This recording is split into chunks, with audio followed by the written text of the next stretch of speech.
Hey everybody, welcome back to the Hillbilly Voodoo channel. If you're new to us, this is Project EOR, our extreme off-road wheelchair.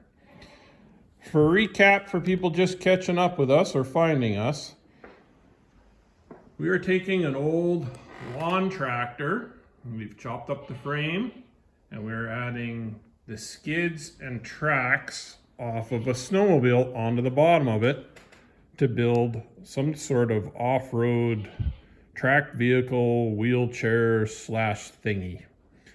The last time we were trying to figure out how we were going to get that wheel flange to stop with the brakes off the front of that motorcycle. Well, as you can see, I got everything disassembled. We have our rotors here, and we have two calipers. So I was trying to figure out last time how I was going to get this roundy thing to stop with those stoppy things. So how am I going to do this? Well, I have decided that I'm going to make another flange exactly like this one, except totally different. Well, what do you mean by that? Well, I'm going to make it the same size around, but I'm going to make it so that the flange will slide over the top of this, and the disc will be out here, so that I can put them all together, and then I can mount the rotor out here. Now, somehow, I'm going to have to build a spacer off of that flange that will go around here, because the flange will be right here, and the spacer will be here, and then the rotor will be back here. So what's the first thing we're going to do? Well, the first thing we're going to do is try to find a piece of stock material that I can bore out, or a piece of pipe, or whatever I can find that I can make fit over the top of this fairly tight, so I can build this part of this flange. So let's go wander around and see what we can find. Well, I've wandered around, and about the only materials that I can find happen to be the splines off of a slip yoke of a Ford drive shaft. Yeah, everybody's got Ford drive shafts later.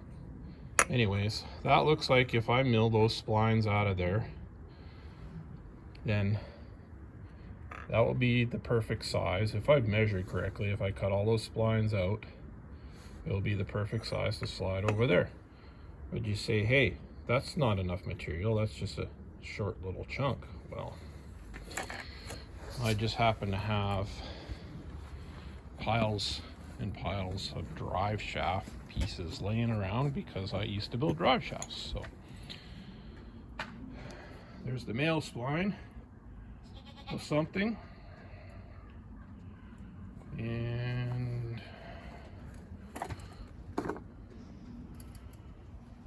there is a complete drive shaft, probably out of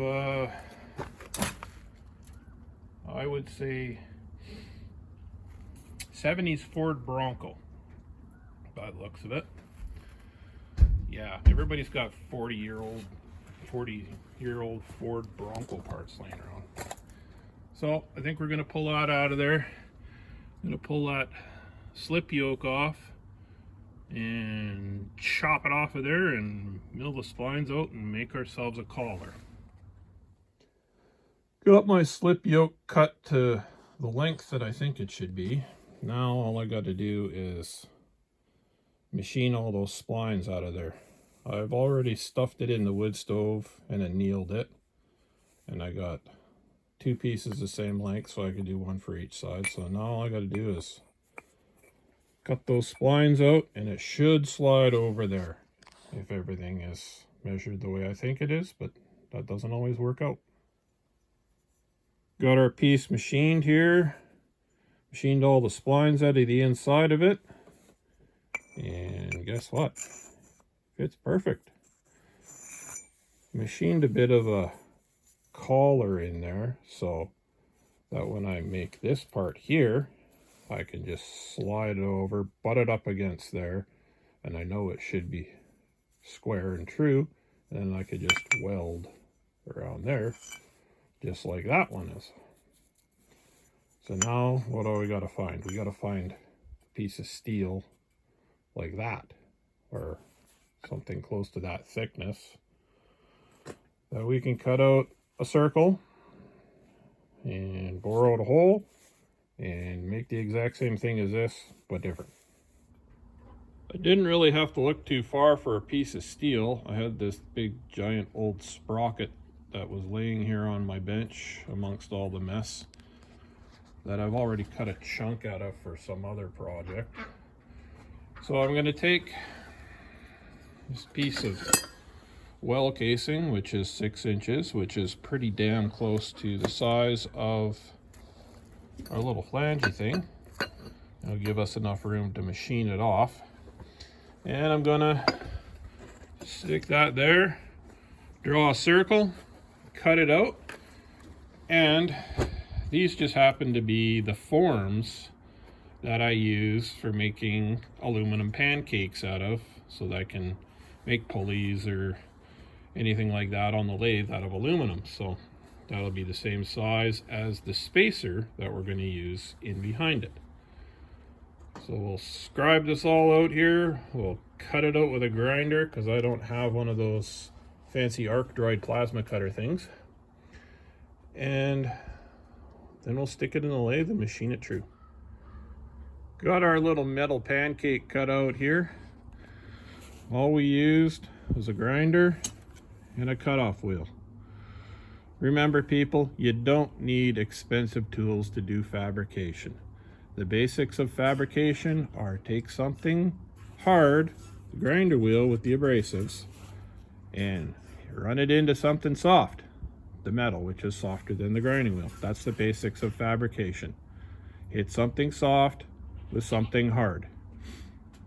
Come to think of it, that's kind of the way babies are made too. But anyways, that's the basics of fabrication. You don't need a whole bunch of money to do basic fabrication. Got our pieces all made here, one for each side. This is what it looks like. Got the whole board out. We got that little collar thing slid in there, and this is what it's going to look like when it's assembled. See, exactly the same, but different, opposite.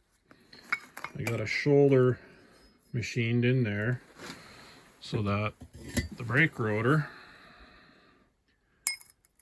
can go over the top of there, and then we'll drill the holes through here. And the spacer is going to have to go between this flange and this rotor to give us our distance.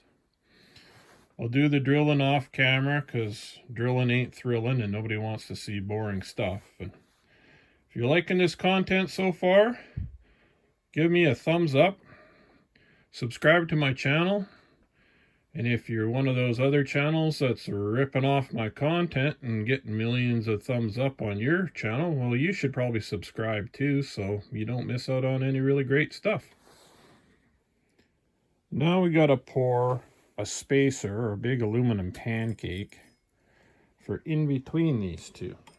Now, the only problem with that is, before I fire up my foundry and melt some metal, we gotta wait for some nice weather because my foundry's outside and rain and molten metal really don't mix unless you're into big splashy molten metal explosions. Well, I'm sure there's a channel out there for that, and I really don't want to be a part of it because molten metal on you really hurts.